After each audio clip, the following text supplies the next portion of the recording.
how I process my bass. And I have here a project from a song, and we just hit playback and then we go directly in the bass processing. So let's go.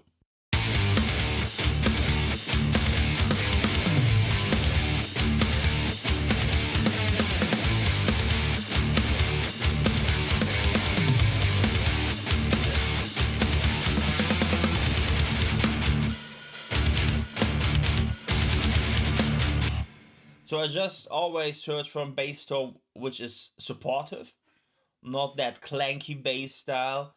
I also have gin bass 1 and 2, but I just noticed one day it really not fitting my style of metal. So I'm just going directly in the bass processing and show you what bass I'm using right now. And yeah, let's hear this soloed.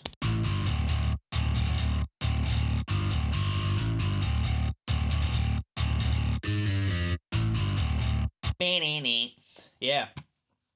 Um, so we're going into this. It's Eurobass III.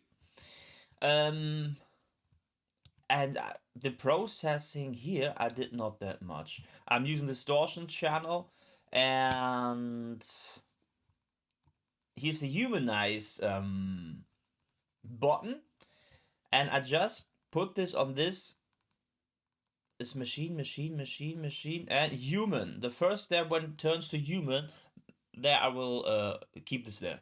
That's it. The position here is down to the fretboard 3.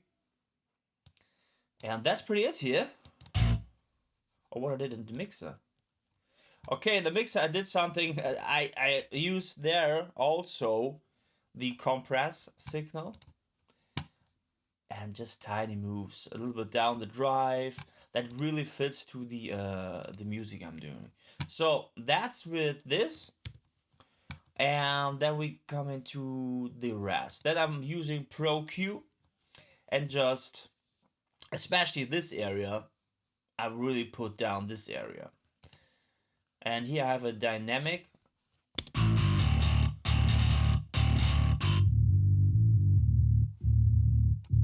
So it's not overpowered the sub area. And my filter is here around 53. And then I'm notching out 2 resonance I didn't like. And this here is pretty important for me because this is the area where it could be a clanky style sound. And I just adjusted it to 1600 and almost minus 4 dB.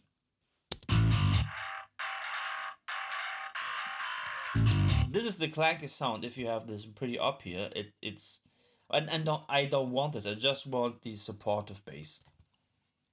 So that's with the EQ. Then I'm compressing this with the glue, but you could do this even with a free compressor, whatever. I've just put here the preset guitar bass P clipping, and then I adjusted it a little bit. There you see my settings. The attack is the lowest. Ratio 2, release about 6. And yeah, this the standard stuff.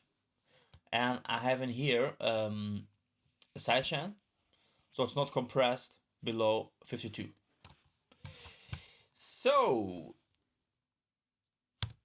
then we are coming to saturation, and that's pretty important, I think. Saturation on the instro bus, maybe on the master bus too, on the instro bus, on the guitars, bass. I feel it's pretty important for me.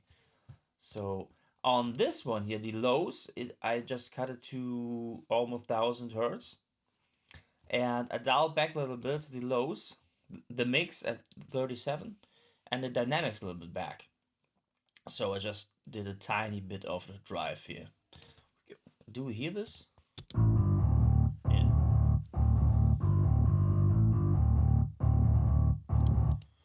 And then on this one here, I dial back the level minus 3.4 dB, but I just put up a little bit the dynamics, and the mix settings are at 33. So let's listen to this.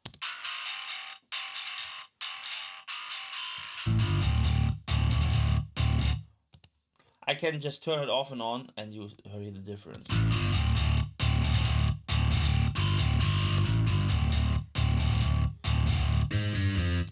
It clears it up for me, you know, and that's pretty cool. So the next one is, of course, it's Pro MB. It's just the multiband compressor, and I just don't want to ruin all the subby area for the song, so I just put it up to almost 1 dB. So it's always clanking back to almost 1 dB. We can take a listen to this, and you'll see what I mean.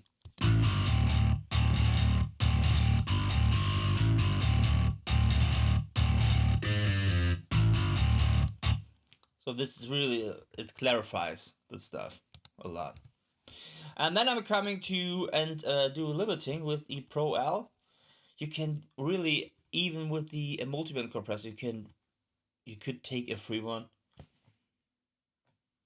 These are just short mixes. You could all throw free plugins on it. But I was in the tail of buying plugins a couple of years ago, and so I use this. But I don't buy new ones because it's okay what I have. Yeah, this is Pro L.